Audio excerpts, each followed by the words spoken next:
The largest fleet in the world today belongs not to a nation with a long maritime history, but rather to the world's dominant land power, the Soviet Union. This video ordnance program looks at the Soviet Navy, its warships, submarines, aircraft, and sailors.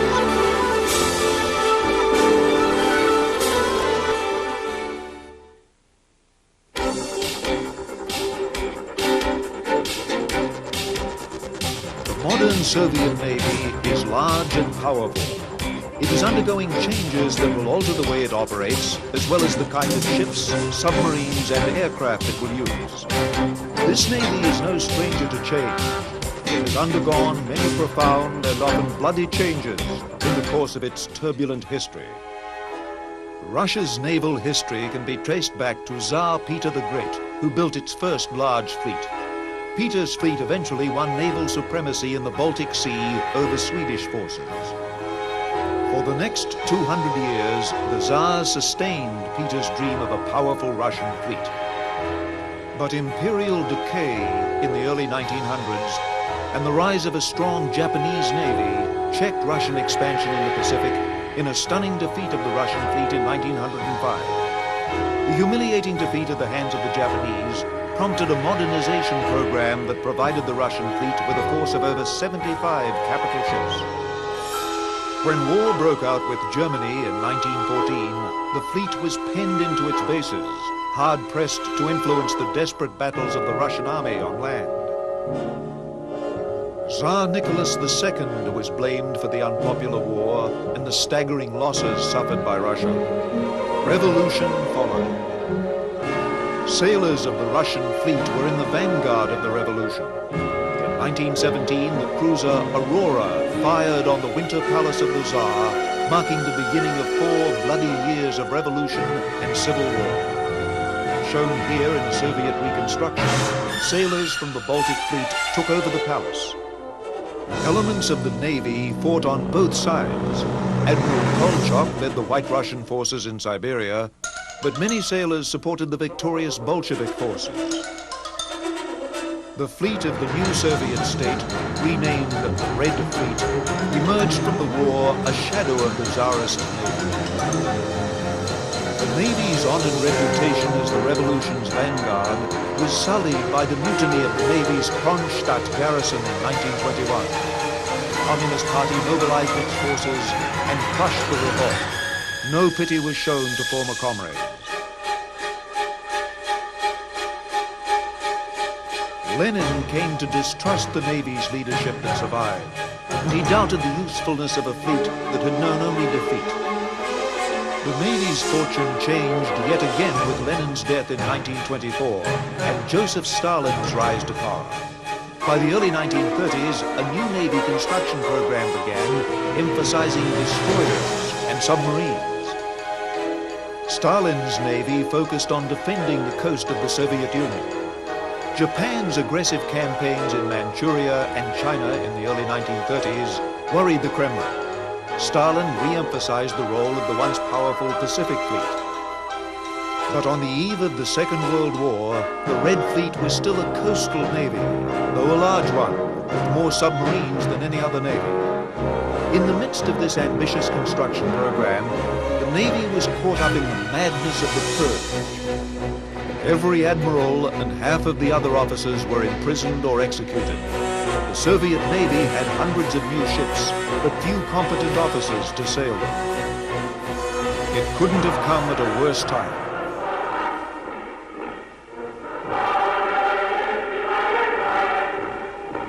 Vor wenigen Monaten ein Riss in das Gefüge unserer heiligen Bewegung gekommen sei. From the first shots of the war, the Germans dominated the naval action in the Baltic Sea. Although the Soviet Union and Nazi Germany were allies at the start of the war, in 1941 Hitler turned on Stalin and invaded Russia. In a month, the German Navy had bottled up the Red Fleet. The massive Soviet fleet, 500 warships, 200 submarines, proved of little value. The fleet conducted several amphibious landings, but did not participate in a single major engagement. The Soviet Union suffered staggering losses in the war, with over 25 million deaths.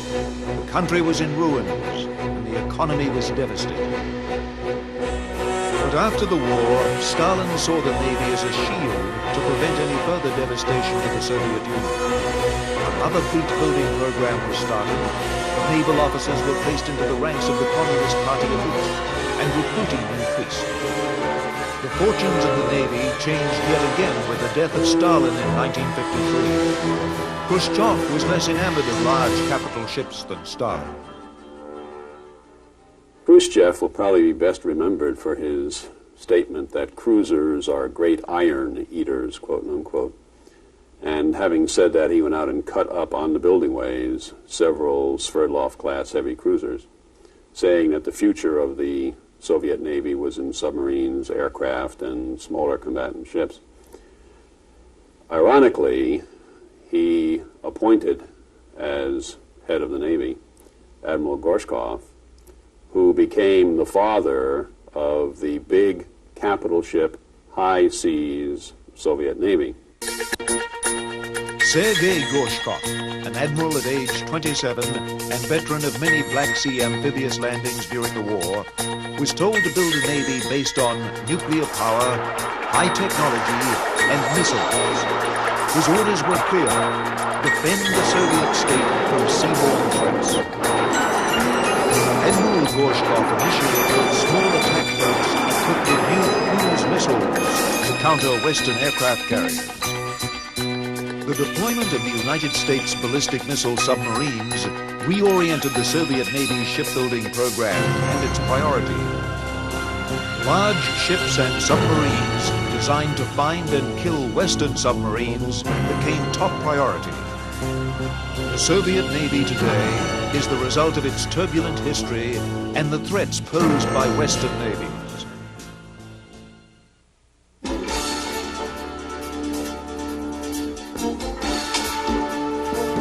The Soviet Navy's operations are dictated by the confines of Soviet geography.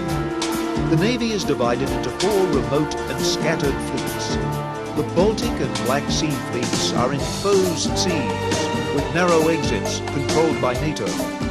Only the Northern and Pacific fleets enjoy unrestricted access to the sea, and their northern locations, near the Arctic, constrains their operations in the winter months. Not surprisingly, the Soviet Union's military power has rested primarily with its land forces.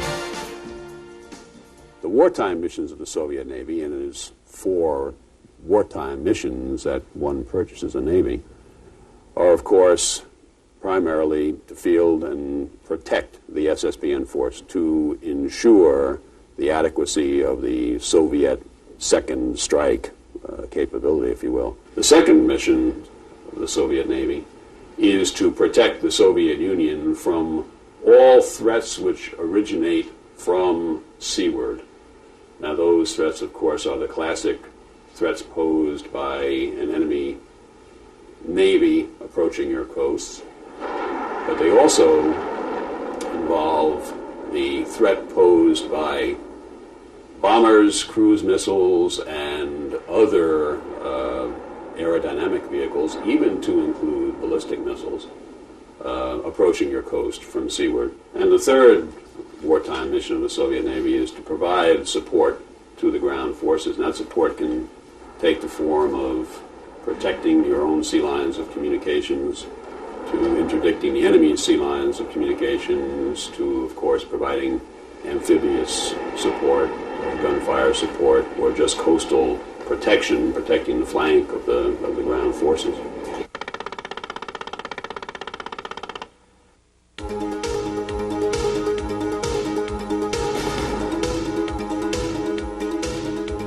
For more than 80 years, the Soviets have looked to submarines as the basis of their naval power, and it remains so today.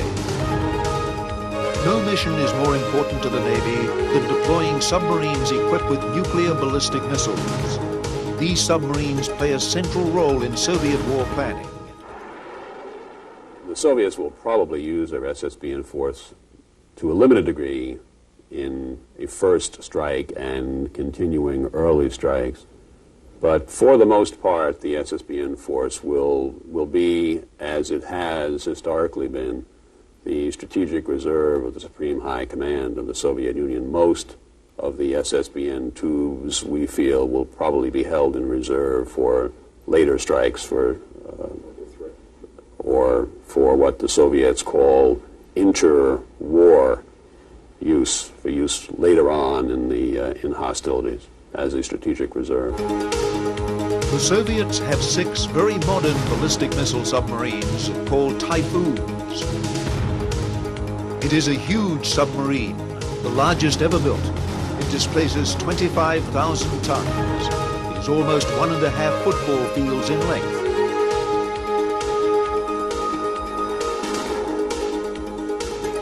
The Typhoon carries 20 ballistic missiles which can be launched from below the surface.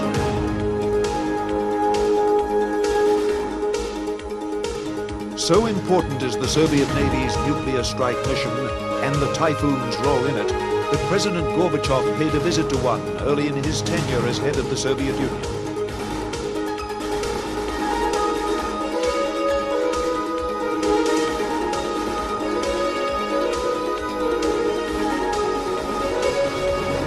The Delta submarine, though an older design than Typhoon, still remains in service.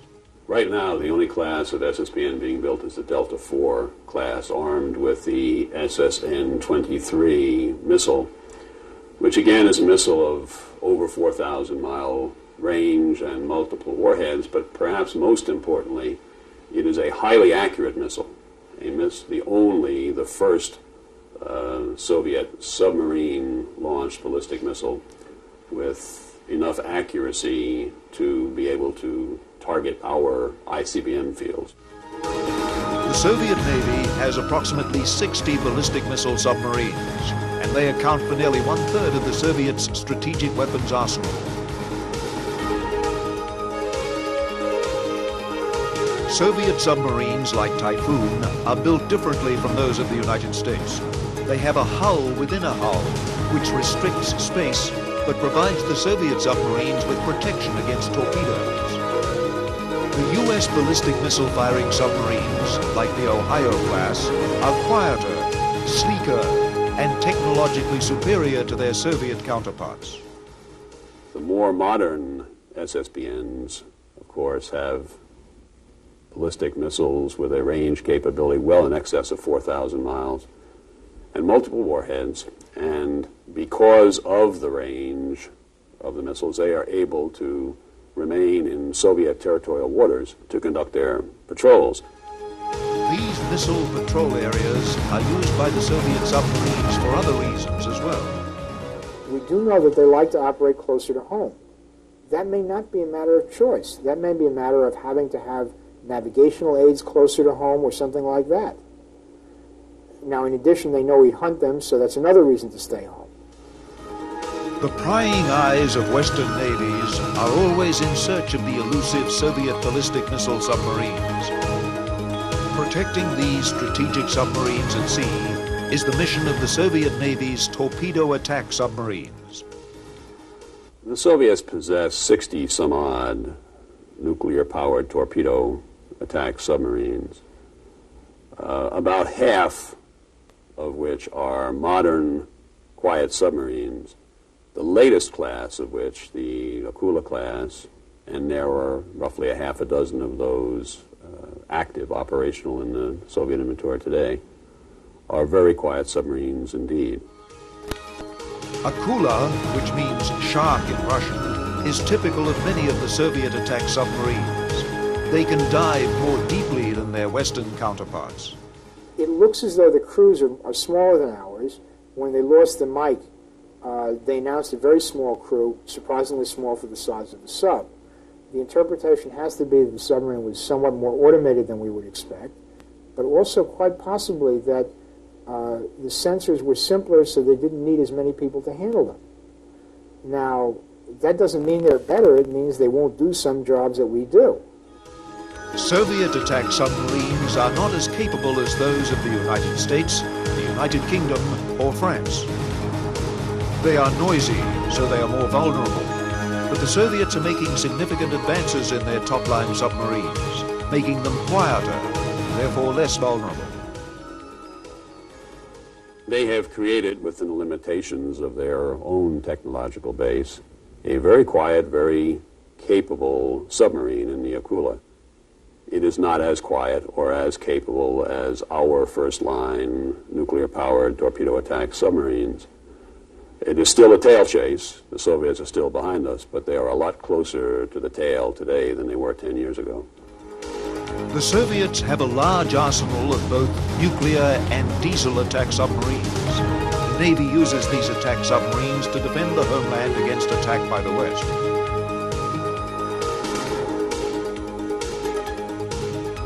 Their chief concern is the power of the U.S. ballistic missile and cruise missile submarines, which can attack the Soviet homeland.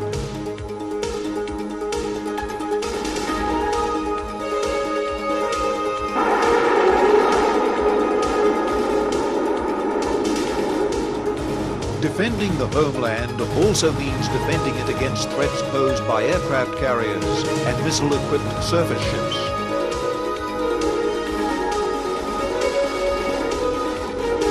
To accomplish this mission, the Soviet Union uses a variety of submarines, such as the Oscar missile attack submarine.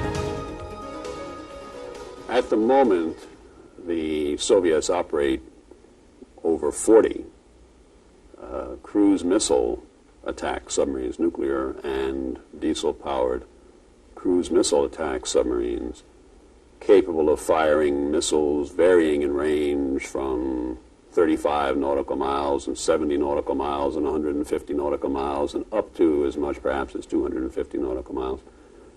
Nuclear-tipped missiles whose primary function is to attack surface ships. This is a class of submarine which doesn't exist in the West. The Soviet submarine force, like the country, is huge, with 317 submarines in service. Though they operate around the world, this force has a decidedly defensive orientation.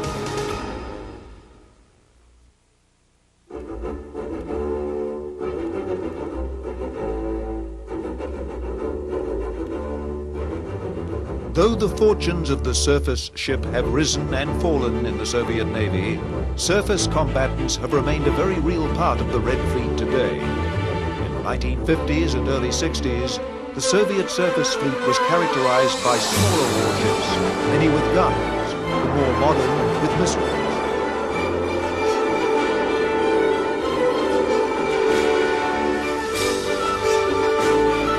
Larger warships bristled with weapons. Large caliber guns, automatic cannon, torpedo launchers, and missile rails. But the Soviets worried that their ships would face the more sophisticated ships and subs of the West. In the early 1960s, the Soviet Navy began to modernize its antiquated surface fleet with warships like the Kinder-class cruiser and other radically new designs. These ships were designed specifically to counter the threat posed by the Western navies.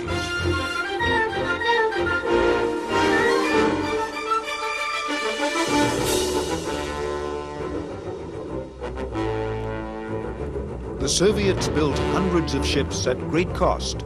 A popular innovation was the addition of helicopters to help find submarines.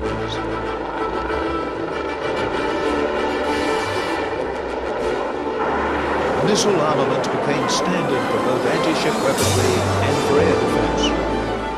Defending the waters off the Soviet coast remains the primary mission of the Soviet Navy surface force today.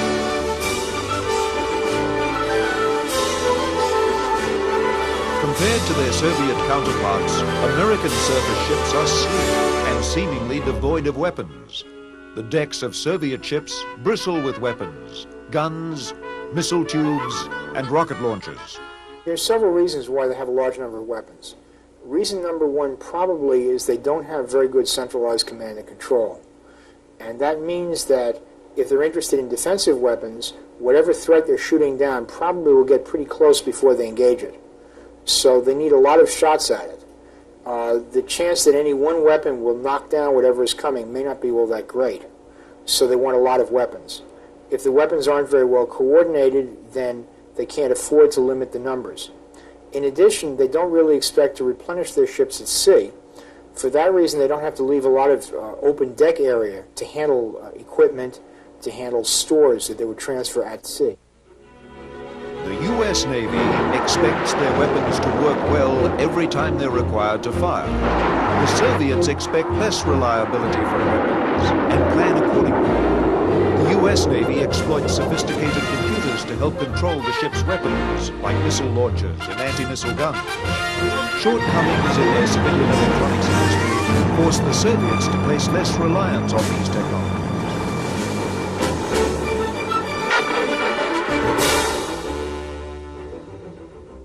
They will have a larger number of Gatling guns, but the fire control may be a lot more primitive. In fact, almost certainly is a lot more primitive. We will tend to expect to detect the target at much greater ranges, probably. They may find that they may detect fairly early, but it may take longer to assign a weapon to that target. Slava is typical of these ships. Slava is massive. Its weapons dominate the main deck, and it has a dazzling array of electronics. Although this is a visually impressive ship, Slava is not without its drawbacks. All the weapons topside crowded together would probably interfere with each other, and quite possibly explosions in one weapon would destroy others. It's very difficult to believe that a direct hit on a missile tube, for example, wouldn't cause extreme problems. We don't know how good their command and control is, and that means that if it's as bad as we suspect, they might find it almost impossible to detect targets before they were hit, especially low flyers like Exocets or Harpoons. So we would be very skeptical of their ability to survive in combat.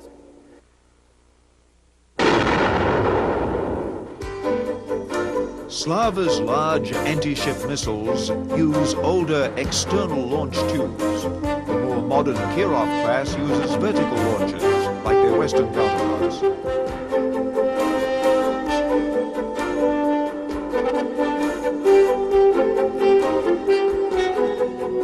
Except for American aircraft carriers, the Kirov battle cruisers are the largest surface warships built since the mighty battleships of the Second World War.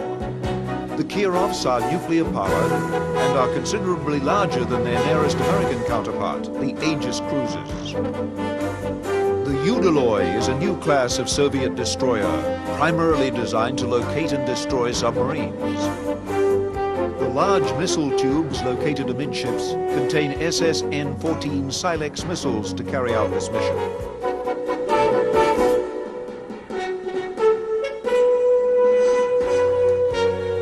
The Udaloy class is protected from air attack with a layered defense system, including the new SA-N9 radar-guided missile and close-in gun systems.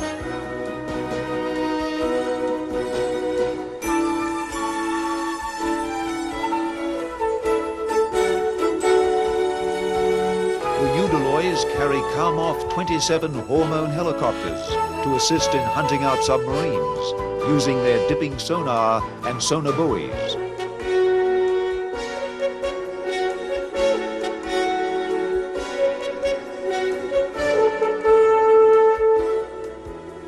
The Sovremeny is another new class of Soviet destroyer, but unlike the Udaloy class, it is intended primarily for anti-ship operations. The massive missile launch tubes mounted amidships carry the new SSN-22 Sunburn. This large cruise missile has a warhead nearly 4 times as large as that on the American Harpoon anti-ship missile. Air defense for the Sovremeny class is provided by the SA-N7 Gadfly, a missile very similar to the U.S. Navy's Standard missile. The production of 2 classes of destroyers simultaneously is characteristic of Soviet Navy planning. Weapons are tailored for a particular mission. They are not multi-function warships like their American counterparts, equally suited to anti-submarine or anti-ship warfare.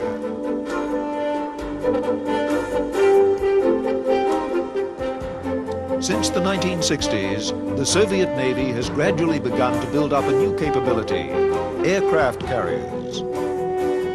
The The early Soviet carriers have an unusual configuration, half carrier, half cruiser. The Soviet Navy has only lately come into the carrier business. They now, however, have three different classes of aircraft carrier, either operational or fitting out or under construction.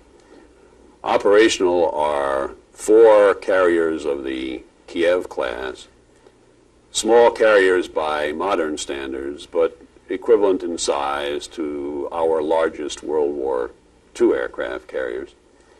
They operate vertical takeoff and landing aircraft, are not capable of operating the high-performance aircraft found on U.S. aircraft carriers. There are 4 of these. There are also 2 of what had been referred to as a Tbilisi class. The Soviets have changed the name of the lead ship in that class to Admiral of the Fleet Kuznetsov, so it's now the Kuznetsov class. The first of these became operational this year, was accepted by the Soviet Navy this year, and will probably deploy to the Northern Fleet and become fully operational later on in 1991. The second unit is fitting out. These are ships which are somewhat bigger than our Midway class, but somewhat smaller than our Forrestal class aircraft carrier. They are capable of operating the latest in high-performance tactical aircraft, the Sukhoi Su-27, the MiG-29, the Su-25 Frogfoot, all have operated from the deck of the Kuznetsov.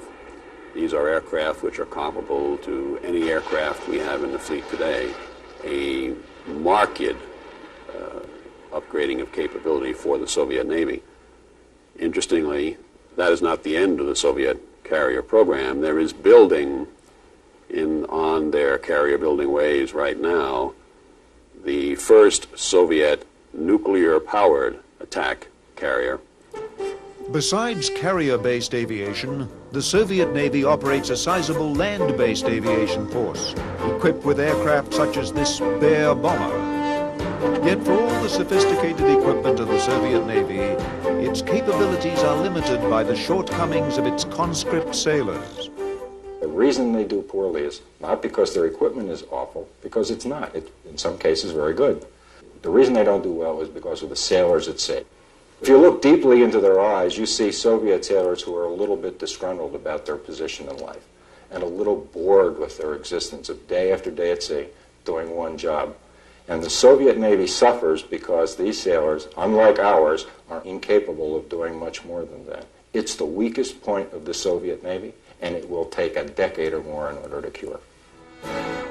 Racing to meet the technological challenge of the West, the Soviet Navy confronts the need for profound change. The way the Kremlin responds to these challenges will shape the future of the Red Fleet.